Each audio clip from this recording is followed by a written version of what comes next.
Hello students, welcome back to my channel. आपका अपने channel पर स्वागत है। और स्टूडेंट, आप सभी कैसे हैं? उम्मीद है आप सभी के सभी बढ़िया होंगे। तो स्टूडेंट, आज के हम इस क्लास में ना थ्री लीनियर इक्वेशंस को हम डिटर्मिनेंट मेथड से किस तरह से सॉल्व करते हैं ये डिस्कस करने वाले हैं।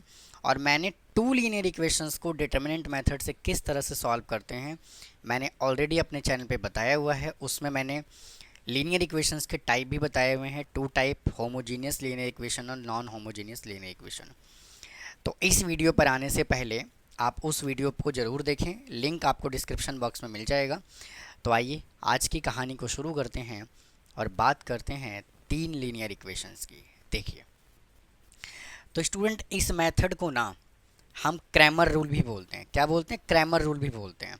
तो सबसे पहले हमने क्या किया हुआ है, यहाँ से तीन लीनियर इक्वेशंस कंसीडर किए हुए हैं। भाई, फर्स्ट लीनियर इक्वेशन ये है, सेकंड ये है और थर्ड ये है। इन तीनों लीनियर इक्वेशंस में से सबसे पहले आपको क्या करना है, स्टेप नंबर 1 ये है, आपको डिटर्मिनेंट बना लेना है।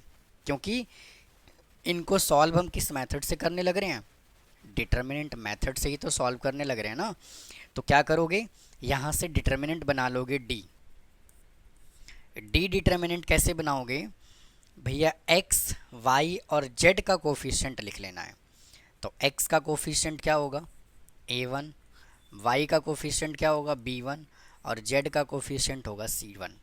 सिमिलरली a2, b2 और c2, फिर a3, b3 और c3। यहाँ से आपको डिटर्मिनेंट d बना लेना है। फिर आपको डिटर्मिनेंट d1 बनाना है। d1 क्या बनाओगे?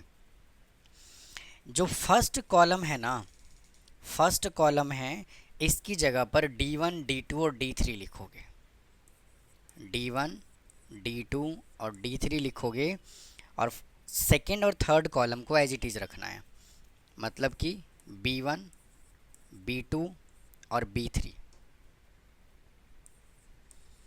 फिर c1, c2 और c3।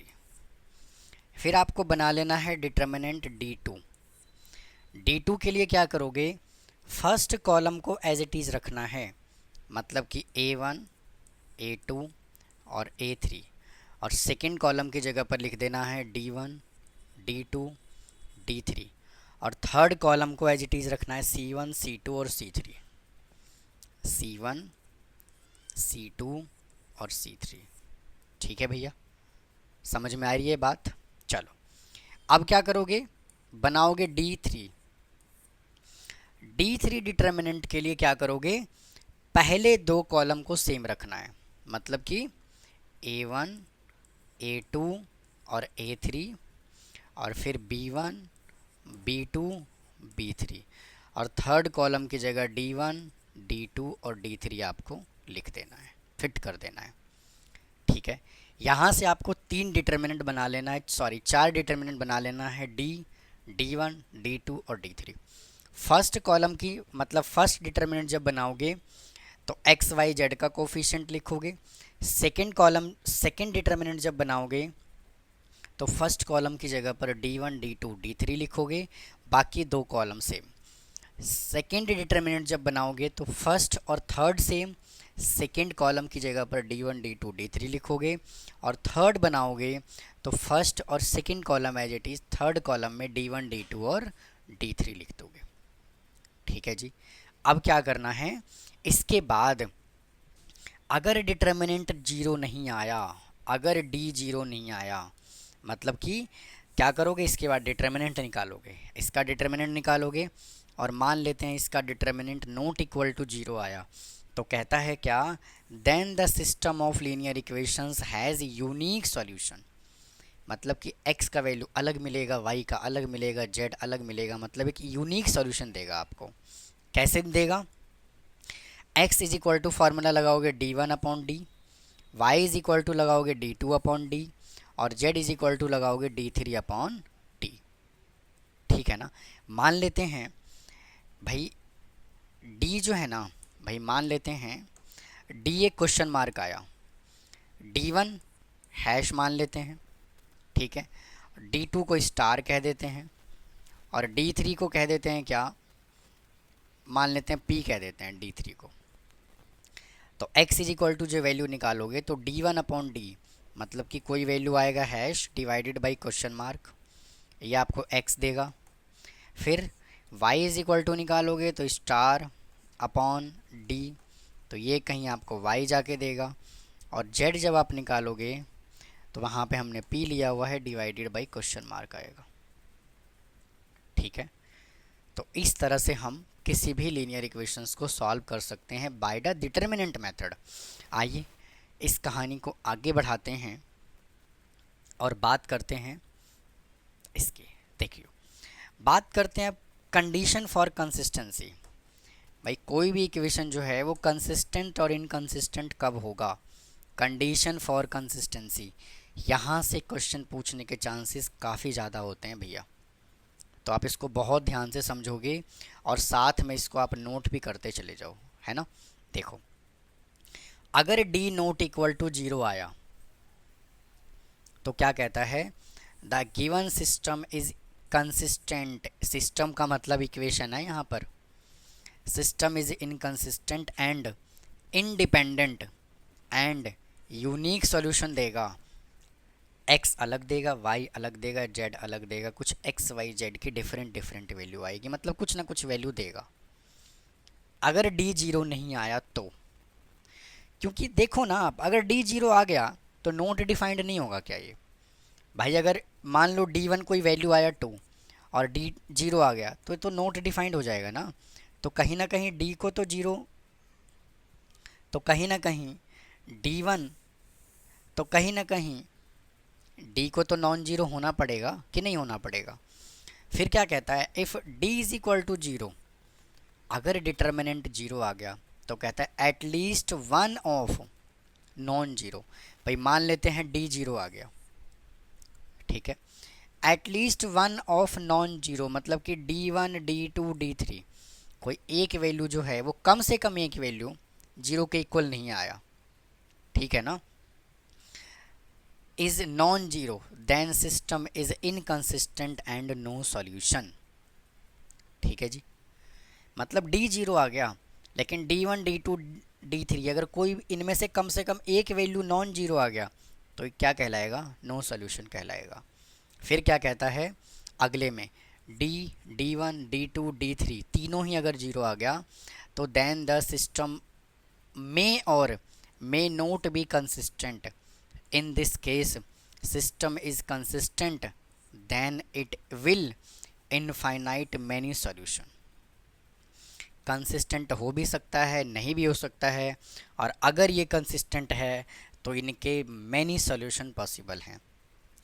ये कैसे होता है, क्या होता है, अभी हम डिस्कस करने वाले हैं एग्जाम्पल के थ्रू, ठीक है ना। तो आपको क्राइटेरिया ऑफ कंसिस्टेंसी समझ में आ गया होगा। अब आइए, जितना हमने यहाँ तक अभी डिस्कस किया है उसके बेस पर हम कुछ एग्जाम्पल सॉल्व कर लेते हैं ताकि आपको एकदम से टॉपिक समझ में आ जाए, कोई भी माइंड में कंफ्यूजन नहीं रहना चाहिए। ठीक है, आ जाइए। देखो, solve the following system of linear equations by the Cramer rule. ठीक है ना, तो सबसे पहले यहाँ से डी बनाओगे, भाई डी बनाओगे, डी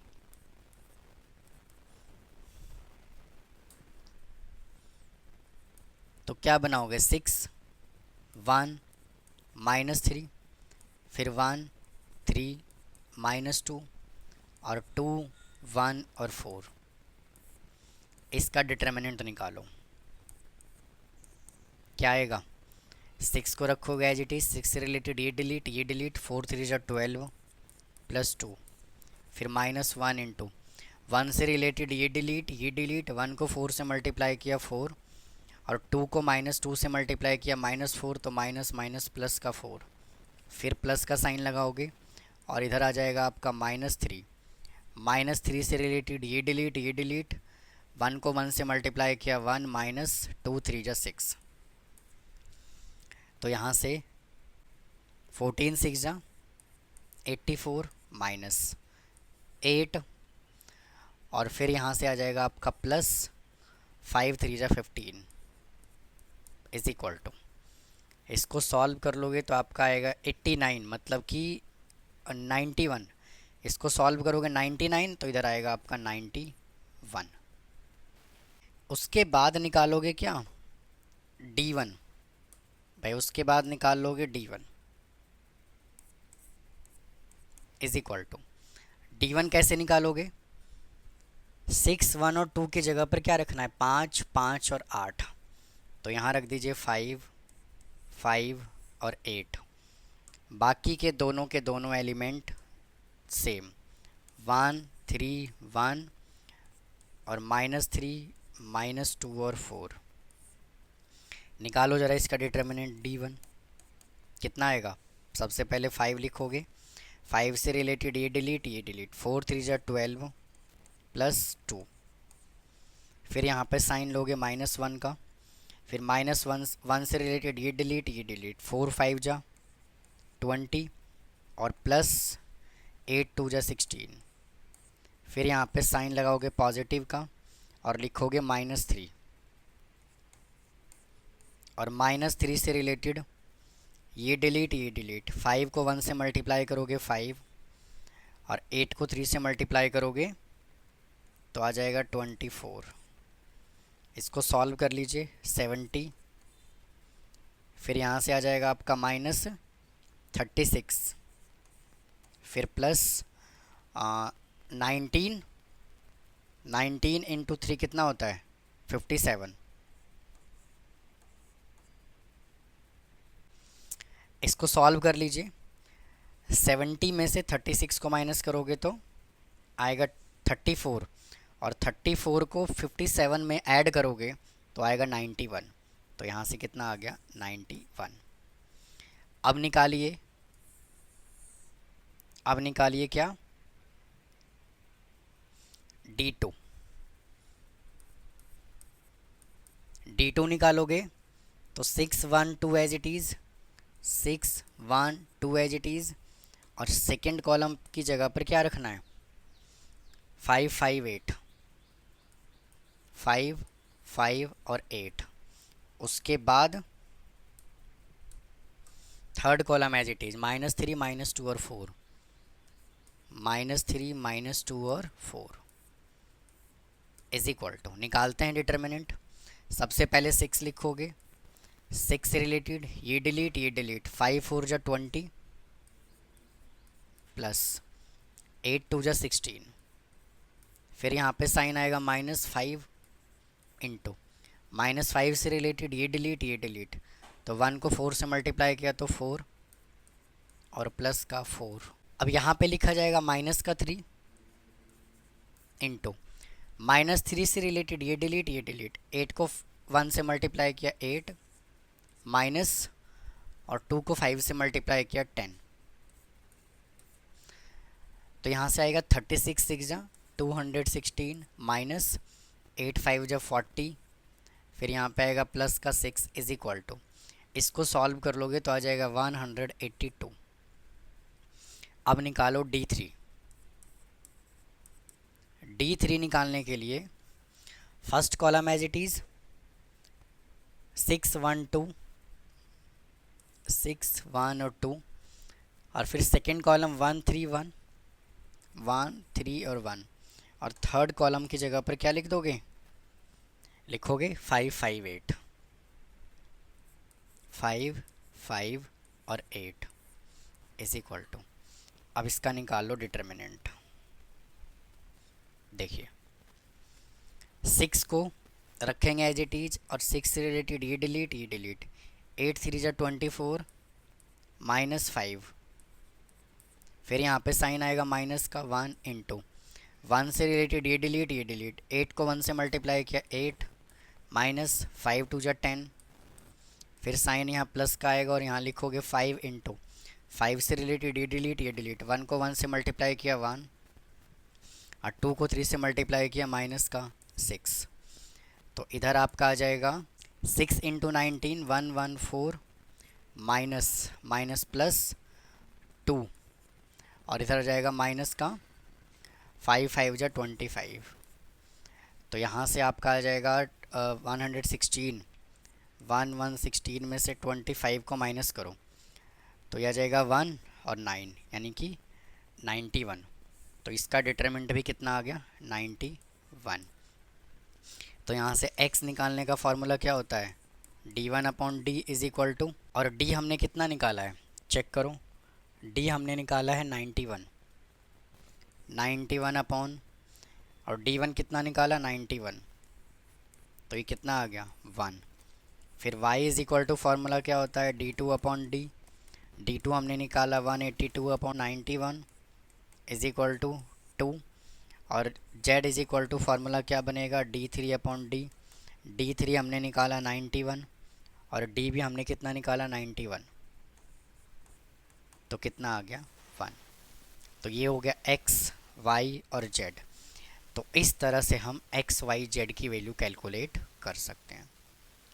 ठीक है, समझ में आ गई बात। आप इसको नोट कर लीजिए, फिर चलते हैं अगले एग्जाम्पल की तरफ। आइए नेक्स्ट एग्जाम्पल की तरफ चलते हैं। देखो क्या कहता है,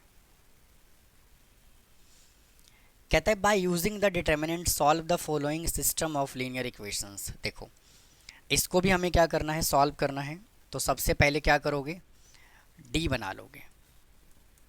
तो x, y, z का कोफिशिएंट 1 1 1 है, यहाँ से 1 2 और 3 है, और इधर से 1 3 और 5 है, 1 3 और 5 है।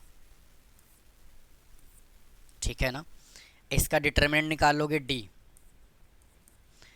निकालोगे तो क्या आएगा, सबसे पहले 1 को कंसिडर करोगे, 1 से रिलेटेड ये डिलीट, 2 को 5 से मल्टीप्लाई करोगे 10, माइनस 3 को 3 से मल्टीप्लाई करोगे 9, फिर यहाँ माइनस का साइन 1, 1 से रिलेटेड ये डिलीट, 1 को 5 से मल्टीप्लाई किया 5, माइनस और 3 को 1 से मल्टीप्लाई किया 3, फिर इधर साइन आएगा प्लस का 1 लिखोगे, 1 से रिलेटेड ये डिलीट, 1 को 3 से मल्टीप्लाई किया 3, माइनस और 1 को 2 से मल्टीप्लाई किया 2, तो इधर से आपका आ जाएगा 1 माइनस 2 और प्लस का 1 इज इक्वल टू 0।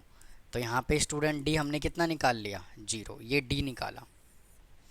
अब हमें निकालना पड़ेगा d1। तो d1 कैसे निकालोगे, फर्स्ट कॉलम की जगह पर 1 4 और 7 रखोगे भाई, फर्स्ट कॉलम की जगह पर 1 4 और 7 रखोगे, बाकी के दोनों कॉलम को एज इट इज़ रखना है, 1 2 और 3 और 1 3 और 5 का d निकालो। तो 1 रखोगे 1 से रिलेटेड ये डिलीट 2 5 जा 10, माइनस 3 3 जा 9, फिर साइन माइनस का 1, 1 से रिलेटेड ये डिलीट 4 5 जा 20, माइनस 7 3 जा 21, फिर प्लस का 1 इंटू 1 से रिलेटेड ये डिलीट 4 3 जा 12, माइनस 7 2 जा 14 इज इक्वल टू 1 माइनस, और 20 में से 21 माइनस करोगे तो क्या आएगा -1, तो माइनस माइनस हो जाएगा प्लस का 1 माइनस, और 12 में से 14 गया तो -2, तो ये भी कितना आ गया 0 आ गया। मतलब कि हमने जो d1 निकाला है ना वो भी कितना आ गया 0 नहीं आ गया। अब निकालिए d2 निकालोगे तो फर्स्ट कॉलम को रखना है एज इट इज़ 1 1 1 1 1 और 1। सेकेंड कॉलम की जगह पर क्या करोगे लिख दोगे क्या 1 4 7, 1 4 और 7, और फिर 1 3 5 एज इट इज़, 1 3 और 5 एज इट इज़। इसका निकालो डिटर्मिनेंट d2 जब आप निकालोगे तो सबसे पहले 1 लिखोगे, 1 से रिलेटेड ये डिलीट 4 5 जा 20, माइनस 21, फिर माइनस का साइन 1 इंटू 1 से रिलेटेड ये डिलीट 5 माइनस 3, फिर प्लस 1 लिखोगे, 1 से रिलेटेड ये डिलीट 7 माइनस 4। ठीक है ना। तो यहाँ से आ जाएगा आपका -1, और इधर से आ जाएगा आपका -2, और इधर से आ जाएगा प्लस का 3 इज इक्वल टू 0। तो भैया यहाँ से हमने d2 भी कितना निकाल लिया 0 निकाल लिया। अब देखिए D1 D2 और D तीनों ही यहाँ से क्या आया भैया, 0 आया। तो अब हमें D3 भी निकालना पड़ेगा। निकालिए। D3 is equal to, first column को रखना एज इट इज़ 1 1 1 1 1 1 और फिर 1 2 3, और थर्ड कॉलम की जगह पर क्या लिख देना है, थर्ड कॉलम की जगह पर लिखना है आपको 1 4 7, 1 4 और 7। इसका निकालो डिटर्मिनेंट। तो 1 को रखना है एज इट इज़ 1 से रिलेटेड, भाई ऐसे नहीं, कुछ इस तरह से 1 को रखिए एज इट इज़ 1 से रिलेटेड, ये डिलीट 14 आ गया यहाँ से, -12, फिर यहाँ पे साइन आएगा -1 इंटू 1 से रिलेटेड, ये डिलीट 1 को 7 से मल्टीप्लाई किया 7 -4, फिर प्लस 1 इंटू ये डिलीट 3 -2, तो यहाँ से आ गया आपका 2 माइनस का 3 और प्लस का 1 इज इक्वल टू 0। अब देखो यहाँ से क्या केस बना भाई, यहाँ से D, यहाँ से क्या केस बना भाई, यहाँ से कहानी बन गया क्या, D is equal to D1 is equal to D2 is equal to D3, तीनों ही वैल्यू क्या है, 0 है। अब तीनों वैल्यू 0 होता है तो क्या कंडीशन बनता है, देखिए तीनों वैल्यू जब 0 होता है तो क्या कंडीशन बनता है, then the system may or may not be consistent. In this case system is consistent then it will infinitely many solution, मतलब कि कंसिस्टेंट हो भी सकता है और नहीं भी हो सकता है। अब इसको हम कैसे आइडेंटिफाई करेंगे कि ये कंसिस्टेंट है कि नॉन कंसिस्टेंट है, आ जाइए। D1 D2 D3 तीनों 0 आ गया। अब इसके बाद क्या करोगे, जो यहाँ पे 3 इक्वेशन गिवन है ना, इसमें से कोई भी 2 इक्वेशन ले लो। तो मान लेते हैं मैंने फर्स्ट और सेकेंड इक्वेशन ले लिया, यहाँ से x plus y plus z is equal to, मैंने 1 फर्स्ट इक्वेशन ये ले लिया और सेकेंड इक्वेशन ले लिया x plus 2y plus 3z is equal to 4। ठीक है, ये मैंने फर्स्ट इक्वेशन ले लिया और ये मैंने सेकेंड इक्वेशन ले लिया। ठीक है ना, क्या करना है, x और y की वैल्यू निकालो z के टर्म में। कैसे, x plus y is equal to 1 minus z और x plus 2y is equal to 4 minus 3z। इसको मैं कह देता हूँ इक्वेशन नंबर 5, सॉरी 4 कह देते हैं इसको कह देते हैं 4 और इसको कह देते हैं 5। अब ये 2 लीनियर इक्वेशन बन गया, इसको हमें सॉल्व करना है जैसे हमने 2 लीनियर इक्वेशन को सॉल्व किया था, और चेक करना है कि कंसिस्टेंट आएगा कि इनकंसिस्टेंट आएगा। तो उसके लिए सबसे पहले हमें डिटरमिनेंट बनाना पड़ेगा। तो डिटरमिनेंट D निकालो, x का कोफिशिएंट 1 1 और इधर से आ जाएगा 1 और 2 is equal to 2 minus 1 is equal to 1। तो यहाँ पे मेरे दोस्त D कितना आ गया, नॉट इक्वल टू 0। और जैसे ही D नॉट इक्वल टू 0 आता है तो इक्वेशन क्या कहलाता है, कंसिस्टेंट कहलाता है। अगर आपने इसके पहले वाला पार्ट देखा होगा तो आपको ये चीज़ और अच्छे से समझ में आ गया होगा। ठीक है ना, अब क्या निकालोगे, D1 निकालोगे। तो फर्स्ट कॉलम की जगह पे ये वैल्यू रखना है 1 माइनस जेड और यहाँ पे रखना है 4 माइनस 3z और ये 1 2 एज इट इज़। इसका डिटर्मिनेंट निकालो, इसको इससे मल्टीप्लाई करोगे 2 माइनस 2z माइनस इसको मल्टीप्लाई करोगे 4 माइनस 3z, तो यह आ जाएगा 2 minus 2z minus 4 plus 3z is equal to, 4 में से 2 को माइनस करोगे तो आएगा -2 और इसमें से इसको माइनस करोगे तो आएगा प्लस का z। मतलब कि हमने D1 भाई हमने D1 कितना निकाला ये। और आगे चलिए, अब यहाँ से निकालो D2। D2 निकालने के लिए फर्स्ट कॉलम में 1 1 एज इट इज़ और सेकंड कॉलम में 1 माइनस जेड और 4 माइनस 3z। इसको सॉल्व करो, इसको इससे मल्टीप्लाई करोगे तो आएगा 4 minus 3z minus 1 minus Z. तो यहाँ से आ जाएगा आपका 4 minus 3z minus 1 plus z is equal to 4 में से 1 को माइनस करोगे 3 माइनस 2z। तो ये हमने क्या निकाल लिया, D2 निकाल लिया। ठीक है ना। अब क्या करोगे, अब हमें x और y की वैल्यू चाहिए। तो x और y की वैल्यू निकालने के लिए हम क्या करते हैं भाई, x और y की वैल्यू निकालने के लिए d1 अपॉन डी करते हैं। तो d1 हमने कितना निकाला, z माइनस 2 अपॉन 1, और y की वैल्यू निकालने के लिए हम क्या करते हैं, d2 अपॉन डी। ये हमने कितना निकाला, 3 माइनस 2z अपॉन 1। ठीक है ना। तो इसका इनफाइनाइटली मैनी सॉल्यूशन कैसे आएगा, इसका इनफाइनाइटली मैनी सॉल्यूशन ऐसे आएगा कि क्या करोगे, z इज इक्वल टू के पुट कर दोगे। तो z की वैल्यू k निकाल ली हमने। तो x इज इक्वल टू यहाँ से क्या आएगा, x इज इक्वल टू क्या आएगा, k माइनस 2, और y इज इक्वल टू क्या आएगा, 3 माइनस 2 k। आप k की डिफरेंट डिफरेंट वैल्यू पुट करते चले जाओ, x y z different different आपको मिलता चला जाएगा। ठीक है ना। तो यहाँ पर नॉट इक्वल टू 0 आया, तो मैं यहाँ पे मेंशन भी कर देता हूँ कि जो इक्वेशन है वो क्या कहलाएगा, कंसिस्टेंट, और इनफाइनाइटली मैनी सॉल्यूशन होगा। और यहाँ से क्या होगा, कंसिस्टेंट हो भी सकता है, नहीं भी हो सकता है। ठीक है ना। तो भैया आपको कहानी समझ में आई होगी। आ जाइए एक बार वापस से चेक कर लेते हैं इस क्वेश्चन को, एक बार दोबारा से देख लो।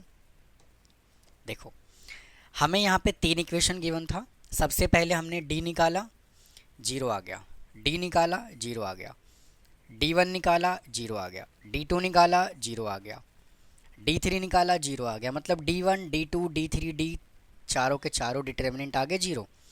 तो इस सिचुएशन में हमने अभी अभी क्या पढ़ा था कि अगर चारों डिटर्मिनेंट 0 आ जाए तो इक्वेशन जो है वो मे और मे नोट भी कंसिस्टेंट हो भी सकता है, नहीं भी हो सकता है।